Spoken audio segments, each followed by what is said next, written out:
ಸಾವಯವ ಕೃಷಿ ಪದ್ಧತಿಗೆ ಭಾರತದಲ್ಲಿ ಸಾವಿರಾರು ವರ್ಷಗಳ ಇತಿಹಾಸವಿದೆ.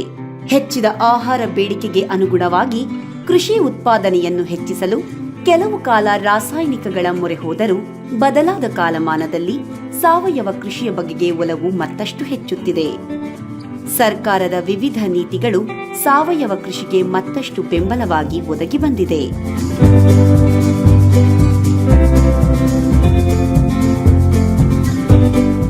ಭಾರತದ ಸಾವಯವ ಚಳುವಳಿಯ ಜೊತೆಯಾಗಿ ಬೆಳೆದು ಬಂದ ಹಲವಾರು ಸಂಸ್ಥೆಗಳಲ್ಲಿ ಪ್ರಮುಖವಾದದ್ದು ಇಕೋವಾ.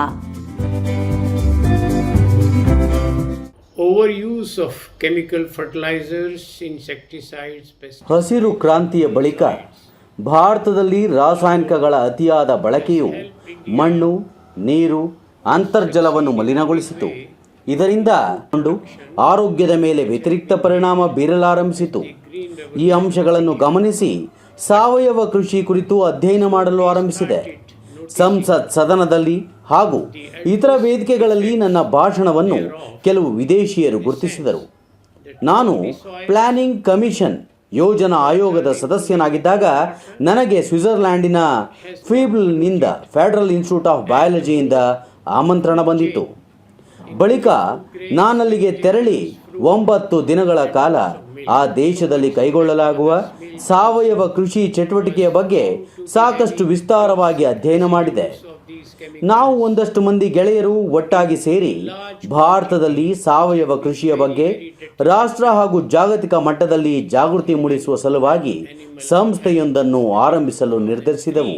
ಫೆಡರಲ್ ಇನ್ಸ್ಟಿಟ್ಯೂಟ್ ಆಫ್ ಬಯಾಲಜಿ ಸಹಯೋಗದಿಂದ ICCOA international competence centre for organic agriculture 2004ರಲ್ಲಿ ಪ್ರಾರಂಭವಾಯಿತು.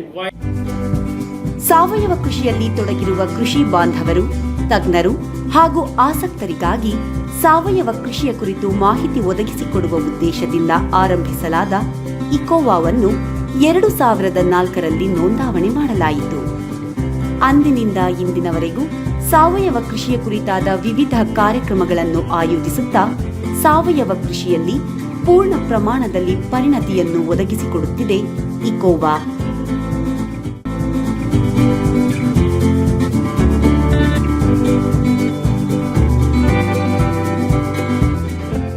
ಭಾರತದಾದ್ಯಂತ 24 ರಾಜ್ಯಗಳಲ್ಲಿ ಕಾರ್ಯತತ್ಪರವಾಗಿರುವ ಇಕೋವಾ 1.3 ಲಕ್ಷ ಹೆಕ್ಟೇರುಗಳಲ್ಲಿ 2.93 ಲಕ್ಷ ಮಂದಿ ರೈತರನ್ನು ತಲುಪಿದೆ.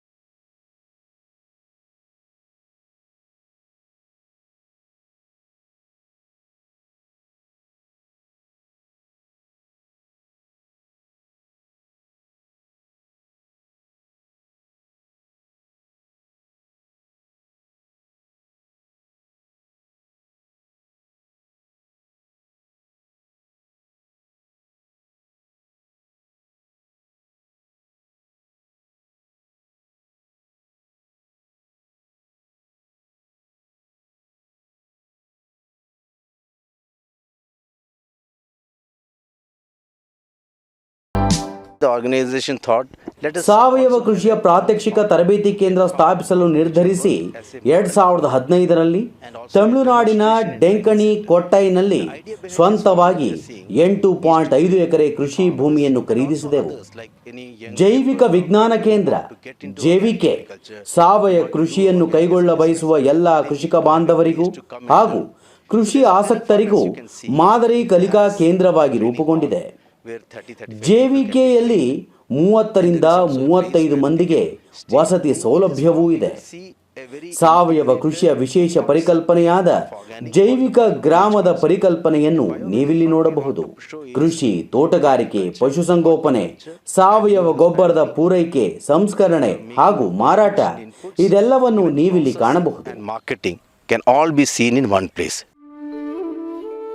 ಈಗ ಸುಸ್ಥಿರ ಮತ್ತು ಸಾವಯವ ಕೃಷಿ ಕೇಂದ್ರದ ಒಂದು ಸುಸಜ್ಜಿತ ಕೃಷಿ ಫಾರ್ಮ್ ಅನ್ನು ನೋಡೋಣ ಬನ್ನಿ.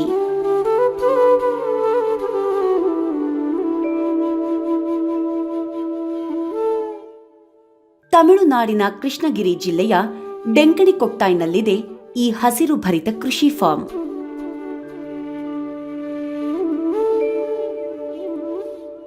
ಒಂದು ಪನ್ನ ಆರಂಭಿಸಿ ஒரு 5-6 ವರ್ಷ ಆಗೋದು ಹಿಂಗೆ. ಇಲ್ಲಿ ನಾವು ಕೋಳಿ ಸಾಕಾಣಿಕೆ ಮಾಡುತ್ತಿದ್ದೇವೆ. ಸುಮಾರು 2500 ಕೋಳಿಗಳನ್ನು ಸಾಕಿ ಮೊಟ್ಟೆ ಮಾರಾಟ ಮಾಡುತ್ತೇವೆ. ಕೋಳಿ ಸಾಕಾಣಿಕೆಯಲ್ಲಿ ಯಾವುದೇ ರಾಸಾಯನಿಕಗಳು ಹಾಗೂ ಆಂಟಿಬಯೋಟಿಕ್ ಬಳಸದೆ ಸಾವಯವ ಆಹಾರ ಹಾಗೂ ವಿಶಾಲ ಜಾಗವಿದೆ. ಇಲ್ಲಿ ಮೊಟ್ಟೆ ಪ್ರಥಮ ಬಾರಿಗೆ ಸಾವಯವ ಪ್ರಮಾಣೀಕರಣ ಗಳಿಸಿದೆ. ಇದಲ್ಲದೆ ಸುಮಾರು 20 ಬಗೆಯ ಸೊಪ್ಪುಗಳನ್ನು ಬೆಳೆಸುತ್ತೇವೆ. ಇದಲ್ಲದೆ ನಾಟಿ ಹಾಗೂ ಬೇರೆ ತಳಿಯ ಹಸುಗಳನ್ನು ಸಾಕಿದ್ದೇವೆ. ಹಸುಗಳ ಹಾಲನ್ನಷ್ಟೇ ಅಲ್ಲ, ಸಗಣಿ ಗಂಜಳದಿಂದ ಕೀಟ ಹಾಗೂ ರೋಗನಾಶಕ ಮತ್ತು ಜೀವಾಮೃತ ಬೀಜಾಮೃತಗಳನ್ನು ಇಲ್ಲೇ ತಯಾರಿಸುತ್ತೇವೆ. ಇದಲ್ಲದೆ ಸುಮಾರು 450 ಮಾವಿನ ಮರಗಳು, ಸಪೋಟ, ದಾಳಿಂಬೆ, ರಾಮಫಲ, ಸೀತಾಫಲ ಹೀಗೆ ಹಲವಾರು ಮರಗಳಿವೆ. ವಾರದಲ್ಲಿ 2 ಬಾರಿ ಈ ಉತ್ಪನ್ನಗಳನ್ನು ಬೆಂಗಳೂರಿನಲ್ಲಿ ನೇರವಾಗಿ ಮನೆಗಳಿಗೆ ಮತ್ತು ಆರ್ಗ್ಯಾನಿಕ್ ಮಳಿಗೆಗಳಿಗೆ ಹೋಲ್ಸೇಲ್ನಲ್ಲಿ ಕಳುಹಿಸುತ್ತೇವೆ.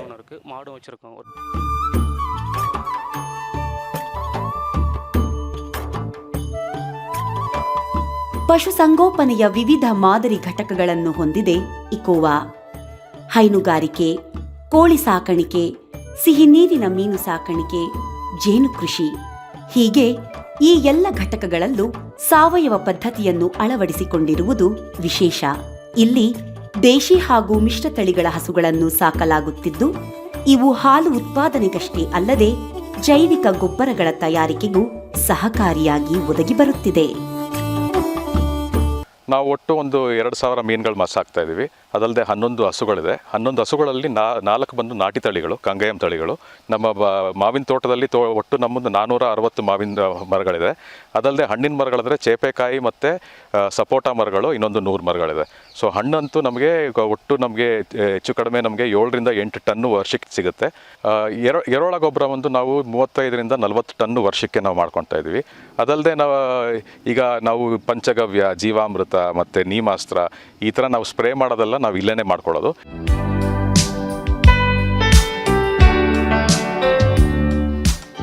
ಈ ಮಾದರಿಯಲ್ಲಿನ ಚಟುವಟಿಕೆಗಳ ಕೇಂದ್ರಬಿಂದು ಕೃಷಿಕರು ಹಾಗೂ ಉದ್ಯಮಿಗಳು. ಜೈವಿಕ ಗ್ರಾಮವು ಕೃಷಿ ಒಳಹರಿವು, ಸಂಸ್ಕರಣಾ ಕೇಂದ್ರಗಳು ಹಾಗೂ ವ್ಯಾಪಾರಾವಕಾಶಗಳ ಹೆಚ್ಚಳಕ್ಕೆ ಒಂದು ಉತ್ತಮ ಅವಕಾಶ ಕಲ್ಪಿಸಿಕೊಡುತ್ತದೆ.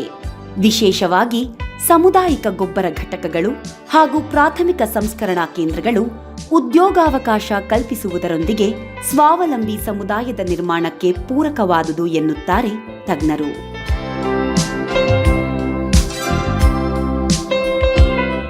In ECOWA, our vision is to become a knowledge center.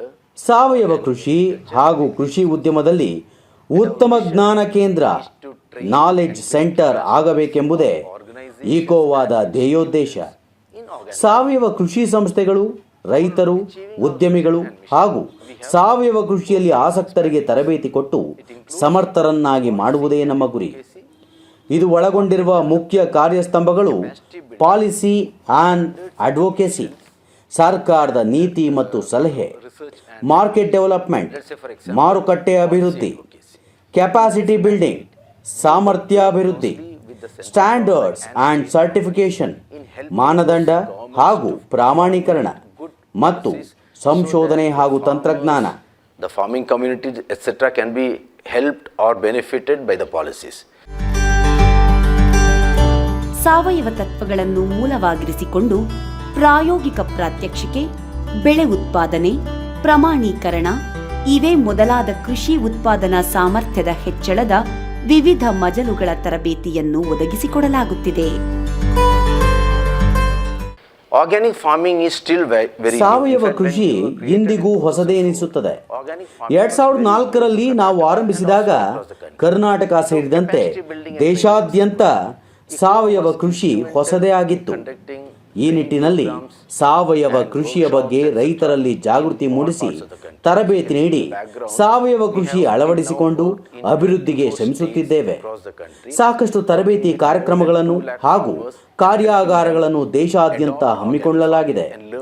ಇಲ್ಲಿಯವರೆಗೂ ಇಕೋವಾ ದೇಶಾದ್ಯಂತ 24 ರಾಜ್ಯಗಳಲ್ಲಿ 2 ಲಕ್ಷಕ್ಕೂ ಹೆಚ್ಚು ರೈತರು, ಸುಮಾರು 1.3 ಲಕ್ಷ ಹೆಕ್ಟೇರು ಸಾವಯವ ಕೃಷಿ ಪದ್ಧತಿಗೆ ಮಾರ್ಪಡಿಸಲು ಮತ್ತು ಪ್ರಾಮಾಣೀಕರಣ ಪಡೆಯಲು ಸಹಕಾರ ಮಾಡಿದೆ. ಇಕೋವಾದಿಂದ ಕೃಷಿ ಉತ್ಪನ್ನಗಳನ್ನು ಸಾವಯವ ವಿಧಾನದಲ್ಲಿಯೇ ಹಣ್ಣಾಗುವ ಪ್ರಕ್ರಿಯೆಗೆ ಒಳಪಡಿಸಲಾಗುತ್ತಿರುವುದು ವಿಶೇಷ. ನಂತರ ಪರಿಸರ ಸ್ನೇಹಿ ವಿಧಾನದಲ್ಲಿಯೇ ಪಿಂಡಿ ಕಟ್ಟಿ ರವಾನಿಸಲಾಗುತ್ತಿದೆ. ಹೊರ ಮಾರಾಟ ಮಳಿಗೆಗಳಲ್ಲಿ ನೇರವಾಗಿ ಈ ಸಾವಯವ ಕೃಷಿ ಉತ್ಪನ್ನಗಳನ್ನು ಮಾರಾಟ ಮಾಡಲಾಗುತ್ತಿರುವುದು ವಿಶೇಷವಾದುದು. The third mandate is about ಇನ್ನು ಮಾರುಕಟ್ಟೆ ಅಭಿವೃದ್ಧಿ. ರೈತ ಬಾಂಧವರು ಸತತವಾಗಿ ಸಾವಯವ ಕೃಷಿಯಲ್ಲಿ ತೊಡಗಿಕೊಳ್ಳುವಂತೆ ಮಾಡಲು ಮಾರುಕಟ್ಟೆಯ ಬೇಡಿಕೆಯ ಅಗತ್ಯ. ಅದಕ್ಕೆ ಸಂಸ್ಥೆಗಳು, ರಫ್ತುದಾರರು ಸೇರಿದಂತೆ ಉತ್ತಮ ಬೆಲೆ ನಿಗದಿ ಮಾಡುವ ಖರೀದಿದಾರನ ಅವಶ್ಯಕತೆ ಇದೆ. ಪ್ರಧಾನಮಂತ್ರಿಯವರು ಹೇಳಿದ್ದಾರೆ, ರೈತರ ಆದಾಯವನ್ನು ದ್ವಿಗುಣಗೊಳಿಸುವುದು ಸರ್ಕಾರದ ಗುರಿ ಎಂದು. ಮಾರುಕಟ್ಟೆ ಕಲ್ಪಿಸಲು ಸಾವಯವ ಕೃಷಿ ವ್ಯಾಪಾರ ಮೇಳಗಳನ್ನು ರಾಷ್ಟ್ರೀಯ, ಅಂತಾರಾಷ್ಟ್ರೀಯ ಹಾಗೂ ಪ್ರಾದೇಶಿಕ ಮಟ್ಟದಲ್ಲಿ ಆರಂಭಿಸಿದೆವು. ಅವುಗಳಲ್ಲಿ ಪ್ರಮುಖವಾದುದೆಂದರೆ ಇಂಡಿಯಾ ಆರ್ಗ್ಯಾನಿಕ್ ಟ್ರೇಡ್ ಫೇರ್ ಎಂಬ ಅಂತಾರಾಷ್ಟ್ರೀಯ ವ್ಯಾಪಾರ ಮೇಳ. ಇದನ್ನು 2005ರಲ್ಲಿ ಬೆಂಗಳೂರಿನಲ್ಲಿ ಆರಂಭಿಸಲಾಯಿತು. ಕೆಲವು ವರ್ಷ ಸತತವಾಗಿ ಬೆಂಗಳೂರಿನಲ್ಲಿ ನಡೆಸಲಾಗಿತ್ತು.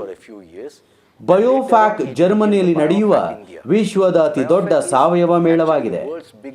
ಇದು ಭಾರತದಲ್ಲಿ ಇಕೋವಾದ ಸಹಯೋಗದೊಂದಿಗೆ ಬಯೋಫ್ಯಾಕ್ ಇಂಡಿಯಾ ಹಾಗೂ ಇಂಡಿಯಾ ಆರ್ಗ್ಯಾನಿಕ್ ಫೇರ್ ಎಂಬ ಹೆಸರಿನಲ್ಲಿ ಪ್ರತಿ ವರ್ಷ ನಡೆಯುತ್ತಾ ಬಂದಿದೆ.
such trade fairs helps farmers. ಇಂತಹ ವ್ಯಾಪಾರ ಮೇಳಗಳು ಕೃಷಿಕರಿಗೆ ಉತ್ತಮ ಮಾರುಕಟ್ಟೆ ದೊರೆಯಲು ಸಹಕಾರಿ. ಏಕೆಂದರೆ ವಿಶ್ವದೆಲ್ಲೆಡೆ ಇರುವ ವಿವಿಧ ಕೃಷಿಕರು, ಖರೀದಿದಾರರು ಹಾಗೂ ರಫ್ತುದಾರರು ಇಲ್ಲಿ ಒಂದೆಡೆ ಸೇರುತ್ತಾರೆ. ಇಂಥ ಮತ್ತೊಂದು ಯಶಸ್ವಿ ಮೇಳವೆಂದರೆ ಕರ್ನಾಟಕ ಸರ್ಕಾರ ಮತ್ತು ಇಕೋವಾ ಜಂಟಿಯಾಗಿ ಆರಂಭಿಸಿದ ಸಾವಯವ ಮತ್ತು ಸಿರಿಧಾನ್ಯಗಳ ಮೇಳ. ಸಾವಯವ ಕೃಷಿ ಪದ್ಧತಿಗಳು ಒಂದೆಡೆಯಾದರೆ ಮತ್ತೊಂದೆಡೆ ಆರೋಗ್ಯಕ್ಕೆ ಪೂರಕವಾದ ಸಿರಿಧಾನ್ಯಗಳು.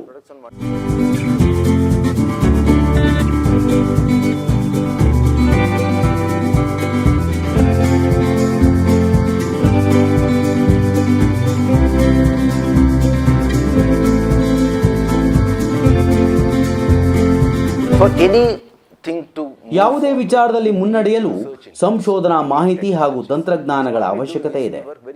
ನಾವು ಕೃಷಿ ವಿಶ್ವವಿದ್ಯಾನಿಲಯಗಳೊಂದಿಗೆ ಕೆಲಸ ಮಾಡುತ್ತೇವೆ. ಉದಾಹರಣೆಗೆ ಬೆಂಗಳೂರು ಕೃಷಿ ವಿಶ್ವವಿದ್ಯಾನಿಲಯ, ಧಾರವಾಡ ಕೃಷಿ ವಿಶ್ವವಿದ್ಯಾನಿಲಯ. ICCOA board president doctor Tej Pratap ಅವರು ಭಾರತದ ಮುಂಚೂಣಿಯಲ್ಲಿರುವ ಕೃಷಿ ವಿಶ್ವವಿದ್ಯಾನಿಲಯಗಳಲ್ಲಿ ಒಂದಾದ ಜಿಬಿ ಪಂತ್ ಕೃಷಿ ತಾಂತ್ರಿಕ ವಿಶ್ವವಿದ್ಯಾನಿಲಯದ ಉಪಕುಲಪತಿ. ಇದರ ಬಗ್ಗೆ ಏನು ಹೇಳುತ್ತಾರೆ ಕೇಳೋಣ. When we look at the growth of organic agriculture in India, ಭಾರತದಲ್ಲಿ ಸಾವಯವ ಕೃಷಿ ಬೆಳವಣಿಗೆಯನ್ನು ಗಮನಿಸುವಾಗ ಅದರ ಉತ್ಪನ್ನ ಪ್ರಮಾಣದ ಬೆಳವಣಿಗೆಯನ್ನು ಗಮನಿಸುವುದು ಅತ್ಯವಶ್ಯಕ. ಭಾರತದಲ್ಲಿ ಸಾವಯವ ಕೃಷಿ ಚಳವಳಿಯು 2005ರ ವೇಳೆಗೆ ಒಂದು ರೂಪ ಪಡೆದುಕೊಂಡಿತ್ತು. ಮೊದಲ 5 ವರ್ಷಗಳಲ್ಲಿ ಇಡೀ ಸಾವಯವ ಕೃಷಿಗಾಗಿ ತಾಂತ್ರಿಕತೆಯು ಹೆಚ್ಚು ಮುಂದುವರೆದಿರಲಿಲ್ಲ. ಅದು ಮುಖ್ಯವಾಗಿ ಒದಗಿಸುವ ಪೋಷಕಾಂಶಗಳು, ಗೊಬ್ಬರಗಳು ಹಾಗೂ ರೋಗ ನಿರ್ವಹಣೆಯನ್ನು ಅವಲಂಬಿಸಿತ್ತು. ಆದರೆ ಸಾವಯವ ಕೃಷಿಗೆ ಪ್ರಾಮುಖ್ಯತೆ ದೊರೆತಿರಲಿಲ್ಲ. 2010ರ ಹೊತ್ತಿಗೆ ಈ ಕನಸು ನನಸಾಯಿತು.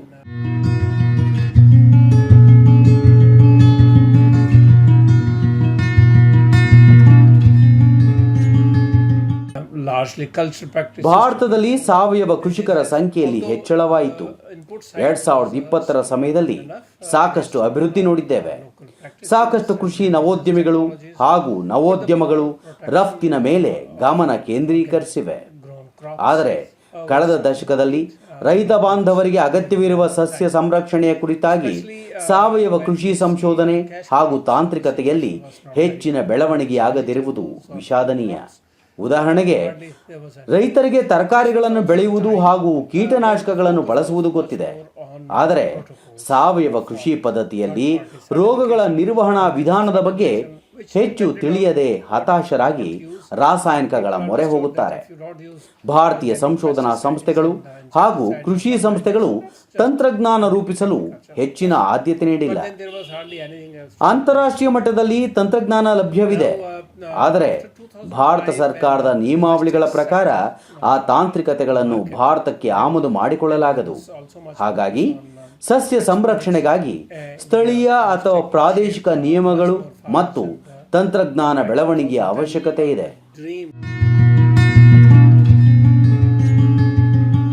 ಇಕೋವಾ ಭಾರತದಾದ್ಯಂತ 13 ರಾಜ್ಯಗಳಲ್ಲಿ 190 FBOಗಳನ್ನು ಸ್ಥಾಪಿಸಿದೆ. ಈ ಮೂಲಕ ರೈತರಿಗೆ ವಿವಿಧ ವಿಷಯಗಳಲ್ಲಿ ಪೂರಕ ಮಾಹಿತಿ ಹಾಗೂ ತರಬೇತಿ ಒದಗಿಸಿಕೊಡುವ ಪ್ರಯತ್ನ ಇಕೋವಾದ್ದು.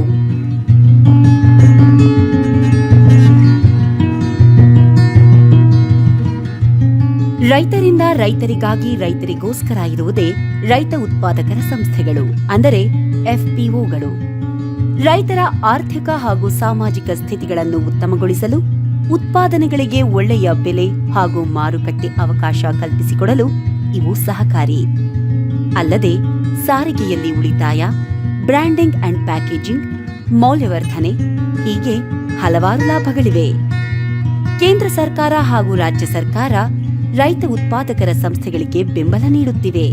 2020ರಲ್ಲಿ ಕೇಂದ್ರ ಸರ್ಕಾರ 10,000 FPOಗಳನ್ನು ಸ್ಥಾಪಿಸುವ ಬೃಹತ್ ಯೋಜನೆಯನ್ನು ಘೋಷಿಸಿತು. 2013ರಿಂದ ಸರ್ಕಾರದಿಂದ ಗುರುತಿಸಲ್ಪಟ್ಟ ಸಂಪನ್ಮೂಲ ಸಂಸ್ಥೆಯಾಗಿದೆ ಇಕೋವಾ. 190 ರೈತ ಉತ್ಪಾದಕ ಸಂಸ್ಥೆಗಳನ್ನು 13 ರಾಜ್ಯಗಳಲ್ಲಿ ಸ್ಥಾಪಿಸುವಲ್ಲಿ ಇದು ಸಹಾಯ ಮಾಡಿದೆ. ಅವುಗಳಲ್ಲಿ ಯಶಸ್ವಿಯಾಗಿ ಕಾರ್ಯನಿರ್ವಹಿಸುತ್ತಿರುವ ಮಾದರಿ ಸಂಸ್ಥೆಗಳಲ್ಲಿ ಒಂದಾದ ಆನೇಕಲ್ ತೋಟಗಾರಿಕೆ ರೈತ ಉತ್ಪಾದಕ ಸಂಸ್ಥೆಯ ಮುಖ್ಯ ಕಾರ್ಯನಿರ್ವಹಣಾಧಿಕಾರಿಗಳಾದ ಸಿದ್ದರಾಜು ಅವರ ಮಾತುಗಳಿವು.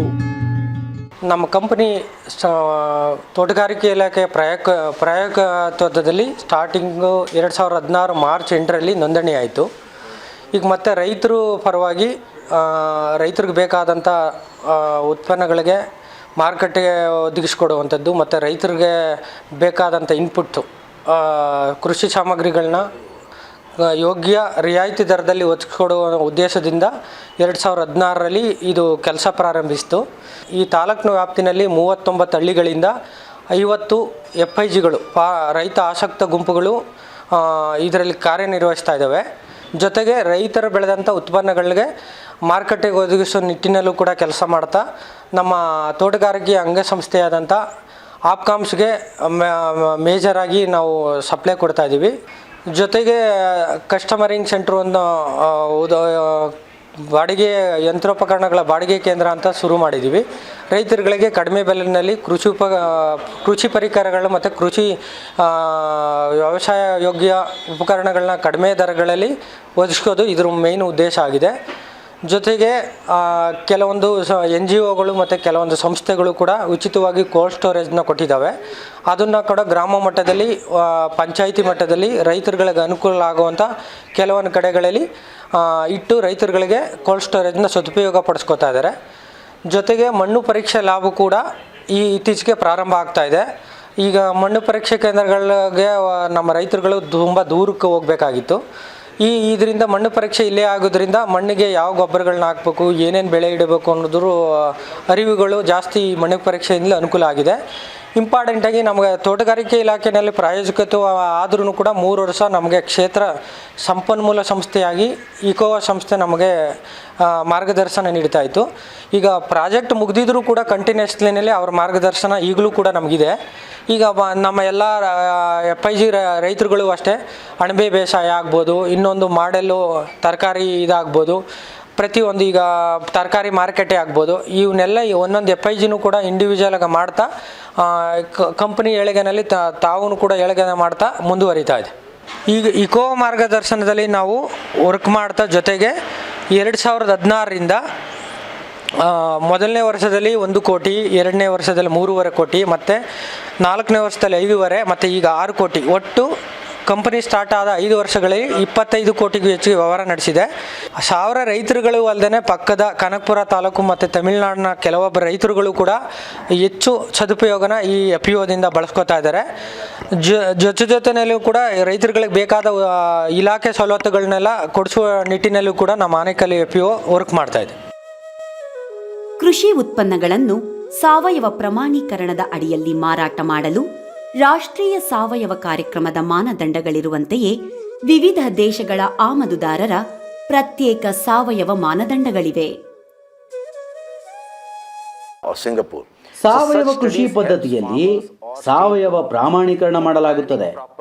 ಆ ತೋಟ, ಕೃಷಿಕ ಗುಂಪು, ರೈತರು ಸಾವಯವ ಕೃಷಿ ಪದ್ಧತಿ ಕೈಗೊಳ್ಳುತ್ತಿದ್ದಾರೆ ಎಂದು ಪ್ರಮಾಣ ಪತ್ರ ದೊರೆಯುವ ತನಕ ಅವರು ಮಾರುಕಟ್ಟೆಯನ್ನು ಸಮರ್ಪಕವಾಗಿ ತಲುಪುವುದು ಕಷ್ಟಕರ.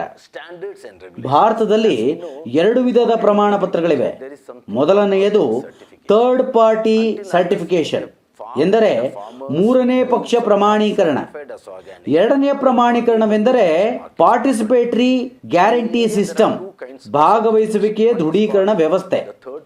ಈ ಪ್ರಾಮಾಣೀಕರಣ ವ್ಯವಸ್ಥೆಯನ್ನ ಭಾರತ ಸರ್ಕಾರದ ಕೃಷಿ ಸಚಿವಾಲಯ 2015ರಲ್ಲಿ ಪ್ರಾರಂಭಿಸಿದ್ದು ಪ್ರಮುಖ ಕಾರ್ಯಕ್ರಮವಾಗಿದೆ. ಇಕೋವಾ PGS ಅನ್ನು ರೈತರಿಗೆ ಕೊಡುವ ರೀಜನಲ್ ಕೌನ್ಸಿಲ್ ನಲ್ಲಿ ಒಂದಾಗಿದೆ.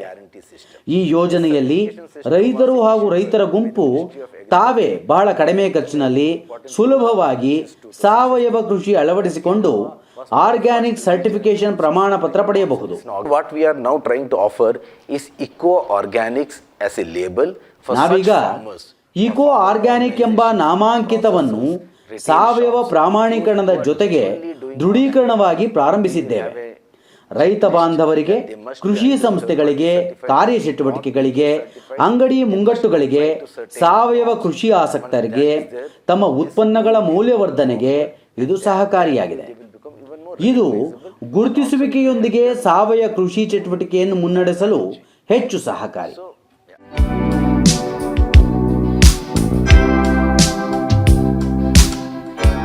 ಸಾವಯವ ಕೃಷಿ ಕ್ಷೇತ್ರವನ್ನು ಮತ್ತಷ್ಟು ಅಭಿವೃದ್ಧಿಗೊಳಿಸಲು ಹಾಗೂ ಮುನ್ನಡೆಸಲು ಹಲವಾರು ಸಾಧಕರ ಹಾಗೂ ಕೃಷಿ ಪ್ರಯತ್ನಶೀಲರ ಕೊಡುಗೆ ಮಹತ್ವದ್ದಾಗಿದೆ.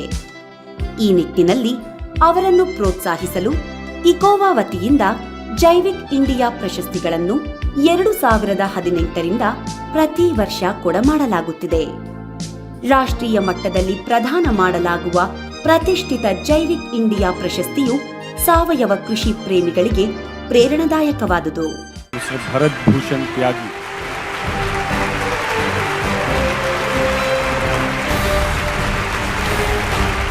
Second prize goes to Savitri Devi from Uttarakhand.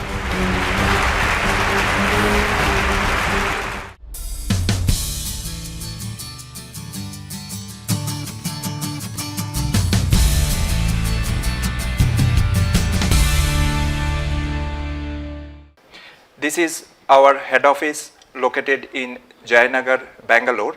ಇದು ಬೆಂಗಳೂರಿನ ಜಯನಗರದಲ್ಲಿರುವ ನಮ್ಮ ಇಕೋವಾ ಮುಖ್ಯ ಕಚೇರಿ.